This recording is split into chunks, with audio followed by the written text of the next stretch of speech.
6:30 in the morning.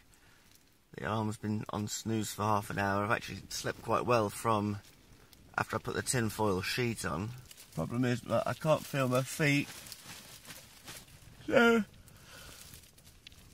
I'll have to do something about that at some point. I really need a wee, but I'm too cold to get out of the tent. But needing a wee is making me feel colder, so it's one of those trade-offs. I've only been away one night and I already can't wait to get back. I'm not trying to wish it to be over because there's going to be lots of euphoric moments. So all my clothes have got wet overnight by leaving them in the tent. I thought bringing them into the tent would be a good idea. I've learnt that now. I'll have to find somewhere for breakfast about 10 or half 10 where I can dry it all out.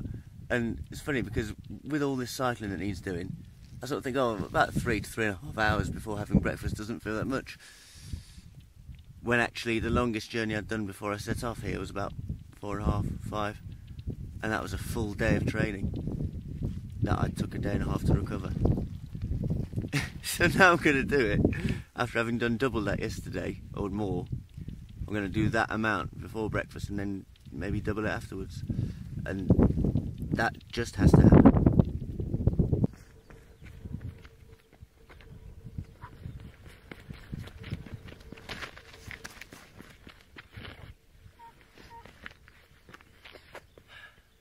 I'm having to jog about to physically warm my body up enough to get the tent put away.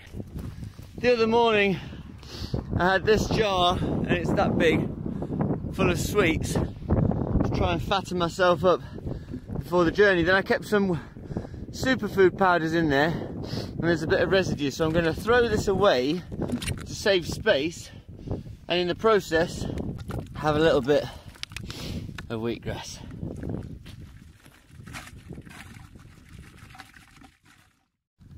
Don't know if anyone was ever a fan of Mr. Men as a kid, but there was a Mr. Men book where there was a sheep loose in the lane. And let me tell you, that sheep is not loose. There's a few of them, they don't need to be scared. I used to be one of you guys. Look at my hair. Oh, bless you. I love you. Beautiful. Look at them go.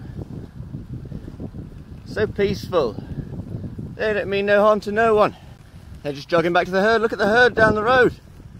Wow. There's about 50 sheep there. This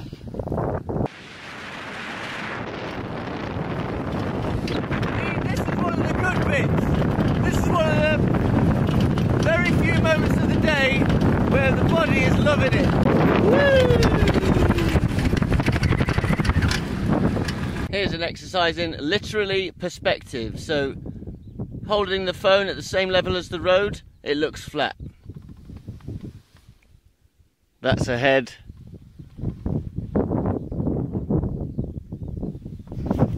It makes you think, pretty big hill.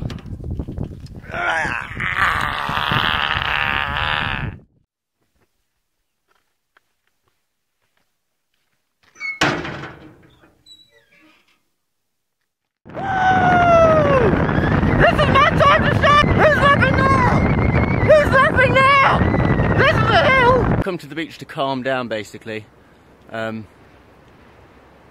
not had a great morning. It's 11:30 on the second day and I'm not where I should have been last night, so I'm thinking that this trailer thing is really weighing me down. So trying to formulate loads of different combinations of plans of what I'm going to do. So anyway, behind me, that's beautiful. That's to be appreciated. Bike's ready, a little bit of herbal tea. The lights are on the bike anyway. Hopefully also in the sky, i.e. northern lights, etc. That's how dark it is. I think I might have been perhaps too daunted earlier on by all this. After the first day and a half, I had my seat too far upright basically, so I was crunched forward, and I thought that was a better position because you get more power sometimes on the flat because you're in this sort of crunch position, boom, boom. But then when you've got to go up a hill, you've only got so much distance forward and back you can go. Now the seat's further back, I've got all this movement to help going up the hill. This is the morning of day 3. Well, I'll take that. 8 days a week.